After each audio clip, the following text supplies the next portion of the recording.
Okay, cool. And Grounded, yeah, you guys can head on out if you want. Our high schoolers, I think some of them have already wandered out, but find them, collect them on your way.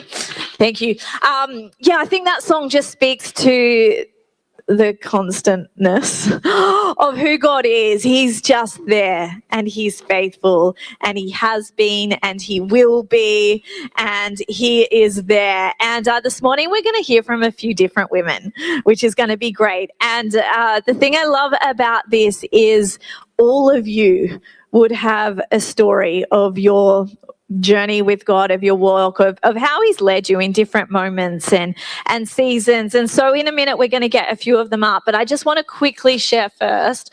I'll bring this big pile of goodness. Thank you, Ben. I know I gave him a few things to move, as you can see, so he probably could have done with a hand. But I will open this little notes. While I'm getting my notes, you just say hello to the person next to you again, or how are you? Are you okay after worship? Are you still good? You good? Everyone's good? Alrighty. Well, this morning I'm actually going to be kind of sharing, and we're kind of positioning this a little bit. You did really great. Good job. Just give him a hand. Look at that. There's lots of pieces there. Sharing around Psalm 23. And it is probably a psalm that you are very familiar with and you all know.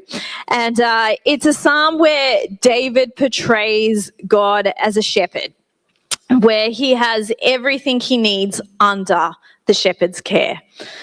It's a psalm of comfort, and a psalm that talks about God shepherding David not only for himself but for God's name's sake.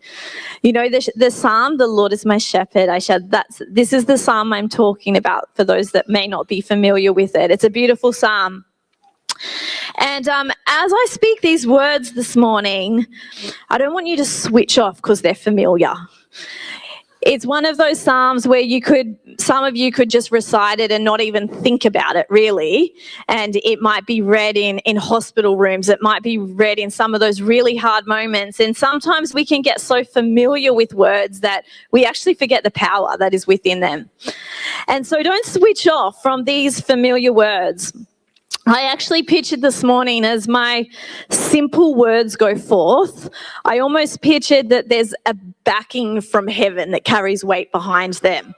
You know, I am a woman of simple words. I speak simple words, but I honestly had this picture that following them is like a force of the magnitude and the power of the word of God. It's activated as it's spoken out. And these just aren't my words, but they would come with years of lived experience. I'm sure some of you have been in this psalm in desperation at times. I know for generations and generations gone by that people would have read these words and they would have brought comfort, and really they would have held on to them. And so as I speak the simplicity of these words that may be familiar, I just feel like there is going to be power and force and testimony that come within it.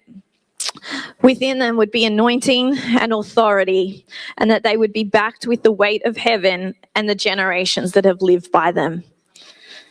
These words in Psalm 23, they're not new words, but gosh, they can carry the abundance and the fullness of a big God, of a beautiful Jesus with them. I might just sit. Is that all right? Because I'm finding it awkward to have all my books. I'll sit first.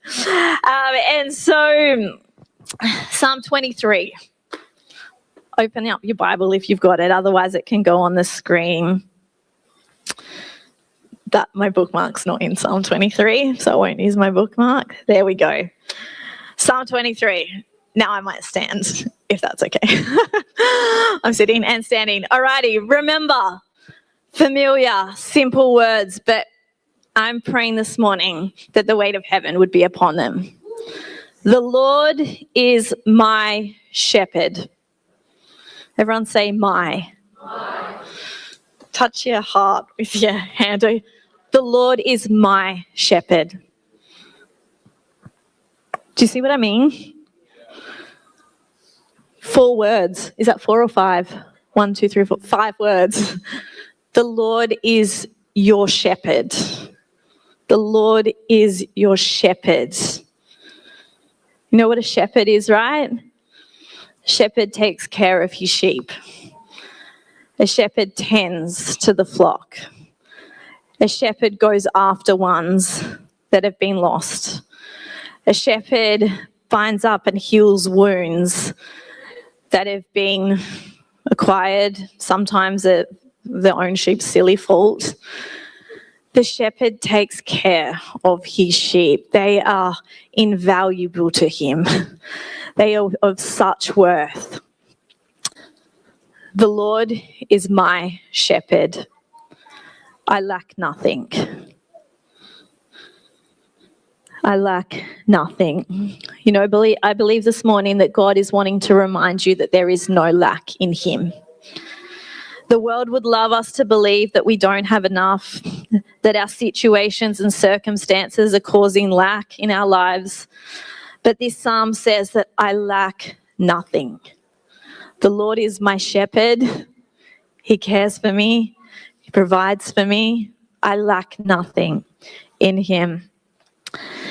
It goes on to say in verse 2, that's only verse 1, see what I mean?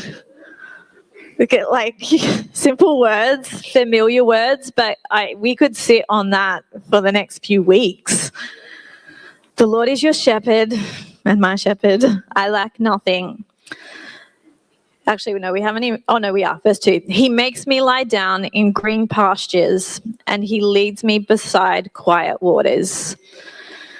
You know, we've all seen the ocean when it's huge and raging and we're like, wow, like you're in awe of the power of God. You're in awe of creation. But there's something about still water that just brings peace and refreshment. You sit beside still water. We were out at Condo last week? I've lost track of weekends. We were out at Condo by the lake and the river, and there's just something that you're like, restful. God causes us to lie down in green pastures and leads us beside quiet waters. He refreshes my soul and he guides me along the right paths for his name's sake.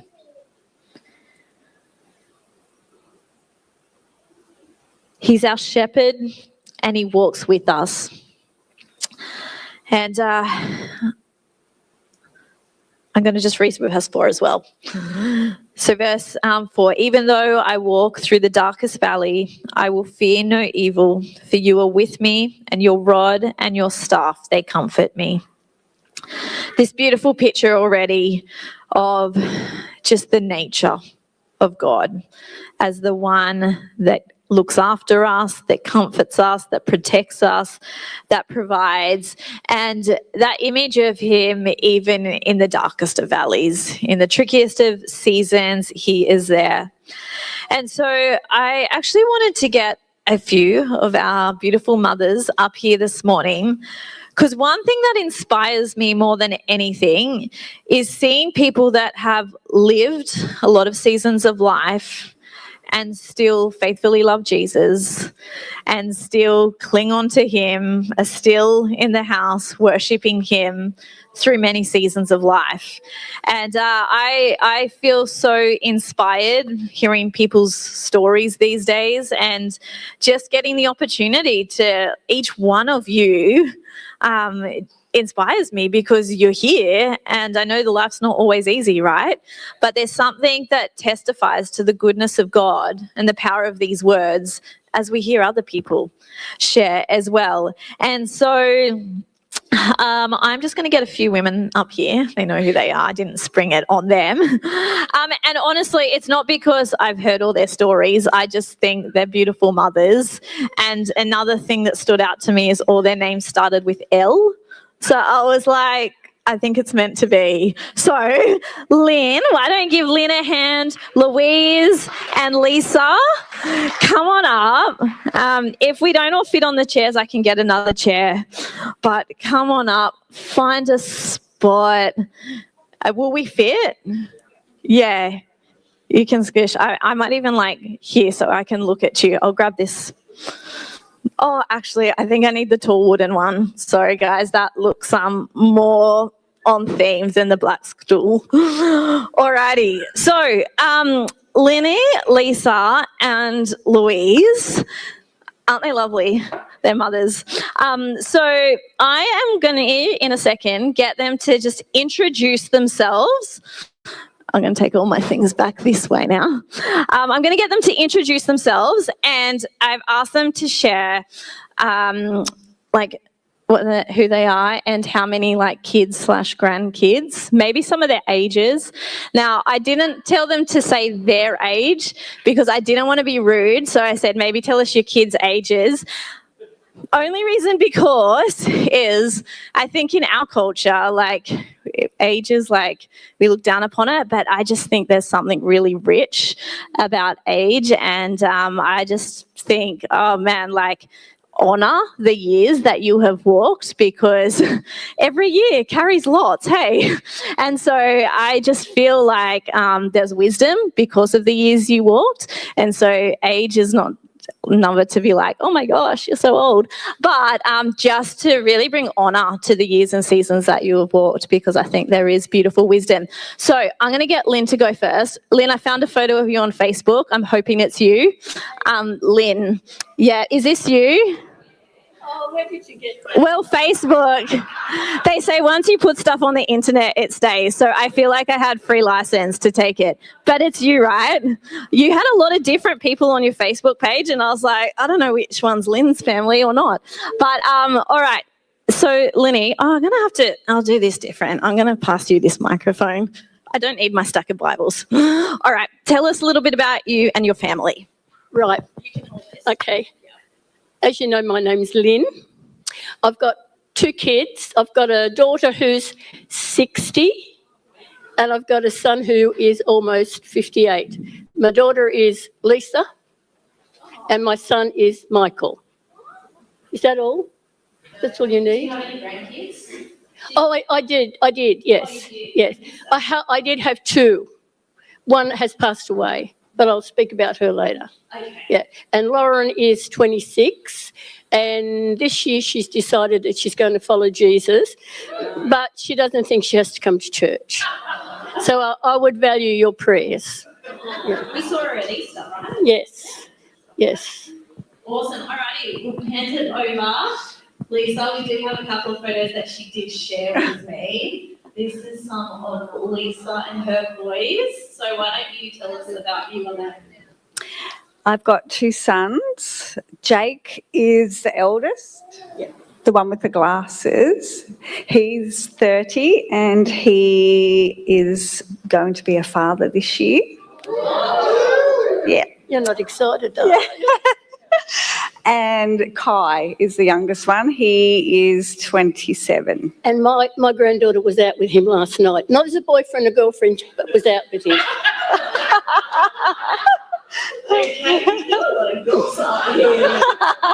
Small town. Yeah, you can't keep anything hidden. Yeah, and we are also live streaming. So.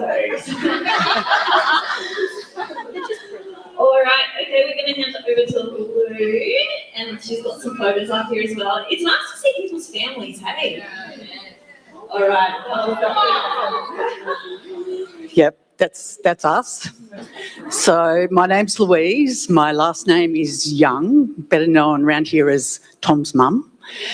So I have 4 beautiful sons who, and me in that photo is just pride personified. I'm just so proud of those boys. And then this one is with all my kids, so 4 sons and 12 grandkids. Now, there's only 11 grandkids there because our youngest is baby Rosa, and she's in London, so she didn't make that photo. Wow.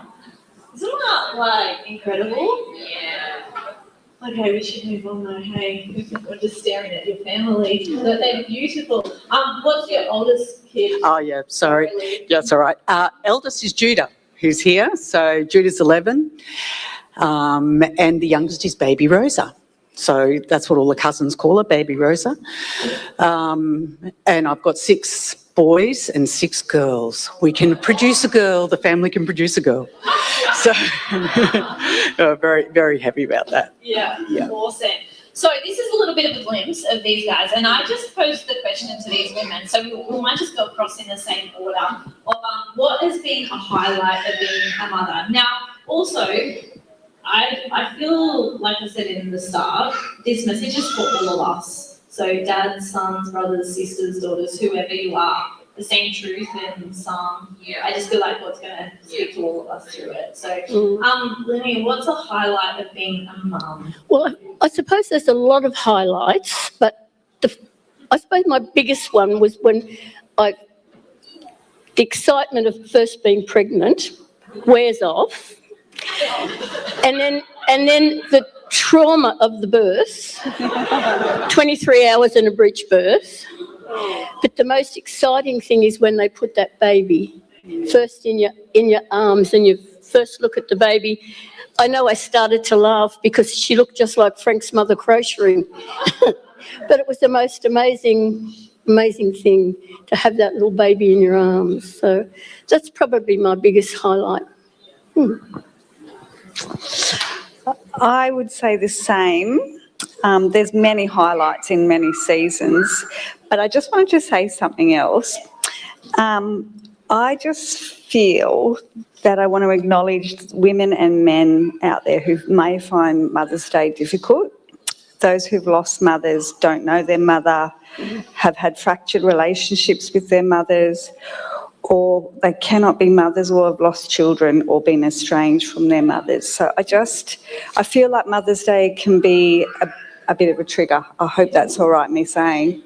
And that's what this psalm speaks into as well. It's the God of comfort, and so absolutely, Yeah.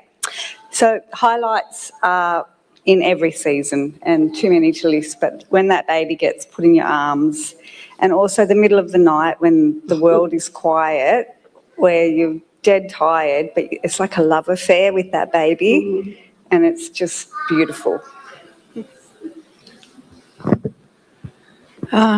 So I think for me, my highlight is actually watching my 4 sons grow up into wonderful human beings, despite very imperfect parents. And if I was going to say, how that happened, it has to be God. It's only God that's enabled that to happen. And then, adding to that, just seeing each of my boys find God for themselves and have their own relationship with God. So, yeah, that's very, very, very special. So they're the easy questions. The next question I ask them is, what has been one of the hardest things about being a mum? So remember, we're talking from a psalm that not all seasons are easy. And I think it's important to acknowledge maybe some of the really difficult times. Well, I need my glasses for this one. The most difficult part of me being a mother was supporting our son through the short life and early death of his only daughter, Zoe. That was really, really hard. Zoe was born with cystic fibrosis and cerebral palsy, and she was non-verbal, couldn't walk, and eventually she was peg-fed. And when Zoe was about 12, Michael had enough. He couldn't look after her anymore. So Frank and I stepped in and we took over Zoe's care. And we looked after Zoe till she was probably, I'd say, nearly 16, and we had to put her in a care home. And but before we did that, we had a sit-down discussion, Michael, Frank and I, about what would happen because we were taking over the care if Zoe couldn't support her own life anymore. And it was Michael's wish that if that happened, that there was no interference, that she wouldn't go on life support or that. And Frank and I agreed with that. But never in my worst nightmare did I know that I was going to be the one to make the call. Zoe had gone into a care home and she'd been sick and she'd been in Bega Hospital. And at 5:45 one morning, the phone rang and Frank took the phone call and it was the doctor saying Zoe was in cardiac arrest, and what were we going to do? So my husband handed me the phone, and I had to make the call and say not to intubate her. So that was the worst time. But I suppose another good time was after the funeral, when Michael told me how proud of me he was, that he didn't think that I would make that call. But I know without Jesus I wouldn't have been able to do it. So that was probably the most difficult part of my being a mother. And Zoe was only 17. I think the most difficult part of being a mother is having your heart walk outside your own body for the rest of your life. When something happens to your child, you would rather it happen to you, and when you can't do anything about it. I remember talking to my mother-in-law and saying, how did you deal with, your sons when they were out of control? Well, one in particular. And she actually said something that really stuck with me. She said, I wrapped them in the scarlet cloak of prayer. And I actually looked it up last night because I thought, I've never actually really looked it up. And it's in Proverbs, the woman of Proverbs, but it says in the NIV translation, when it snows, she has no fear for her household, for all of them are clothed in scarlet. Mm. But then in the Passion Translation, it says, she is not afraid of tribulation, for all her household is covered in the jewel garments of righteousness and grace. And that really stuck with me, that I can't be there. My heart might be beating outside my body forever with them, but God's there with them. And that is all I can hold on to on those times. Okay, difficulty. When the kids were little, exhaustion was probably the main thing. I also was very sick when my kids were little, to the point when Tom was 6 months old. We had to put Tom and his older brother Ben into daycare. They used to go to daycare every day because I couldn't actually hold Tom. I couldn't even pick him up. I was that unwell. So that was a time of real difficulty. But the other thing is, the other hard thing, and Lisa said this as well, it's really, really hard thing to see one of your children go through difficult times. And especially when they're little, you can do something, but as adults, you can't. And your only thing that you have, the only thing, probably the best thing, but the only thing you have is prayer. You just seek God on behalf of your children. So yeah, that would be the most difficult time. Our eldest son got divorced, and that was a very hard time. So yeah, and all we can do is rely on God to get us through. So through the valley of the shadow of death, I will fear no evil, and his rod and his staff, they comfort me. Yeah. And that's what he's done through any difficult time that we've had. And I think the last question I asked them, I can't exactly remember, but I think it was something like, what was it? Can you tell me the question I asked you? Have a go at it. How has having God alongside you in your journey as a mother helped you? Okay, I said, how has having God walk alongside you in your journey as a mother helped you? And I mentioned I'm talking out of Psalm 23, if you had anything from that. But yeah, all right. This is the last question, and then I'm going to wrap it up with the end of Psalm 23, and then we're going to do something for all of us. Lenny. Well, mine is probably the answer to question 2. Psalm 23:4 says, yea, though I walk through the valley of the shadow of death, I will fear no evil, for your rod and your staff comfort me. The amazing thing about that for me is that there cannot be a shadow unless there's light. And Jesus is my light. And no matter what dark experience I go through, he'll be there, so it'll be light. And I'm not alone. He's always with me. I'm a sheep and I'm in a mob.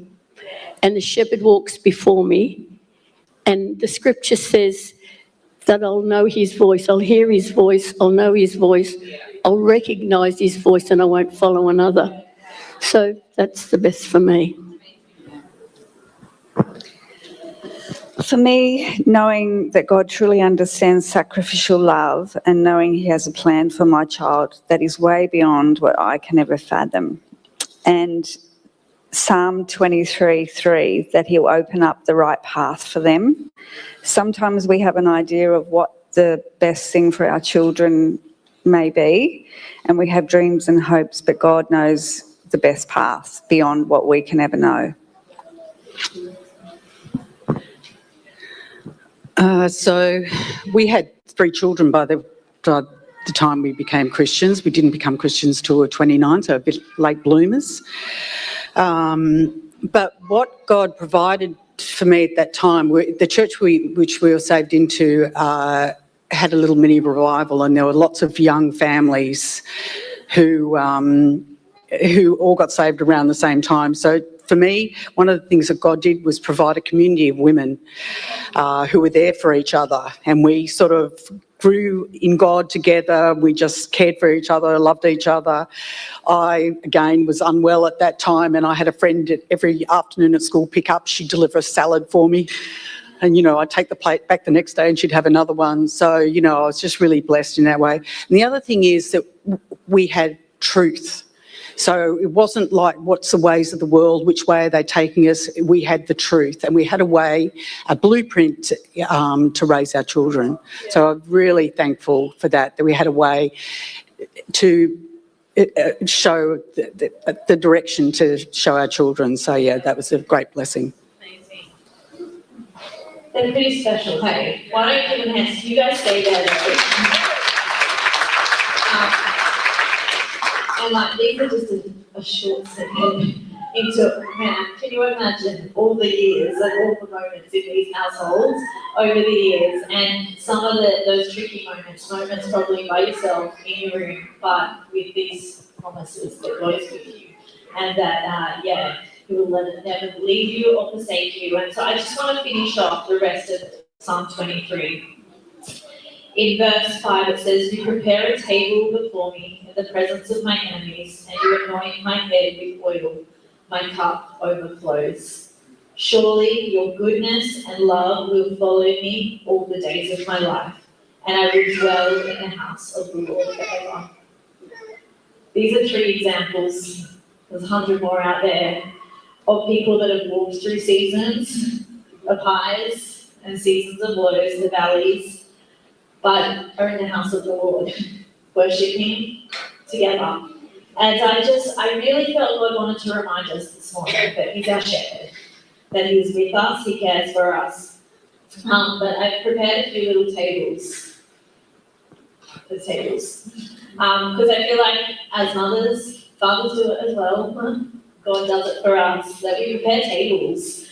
Sometimes every night or morning we prepare a table, and in the same way God prepares a table for us. A table represents a beautiful feast spread by a host. It talks of divine provision and sustenance. God provides for needs. It goes on to say he prepares a table in the presence of my enemies. It talks to the enemies that are kind of around and watching, but actually not able to interfere in that. It talks to protection and victory and peace during trials. Then it goes on to say, "You anoint my head with oil." This signifies the honouring of the guest and the healing of wounds. God's favour and consecration healing. He sets a table before us in the presence of our enemy. He anoints your head with oil, and your cup overflows.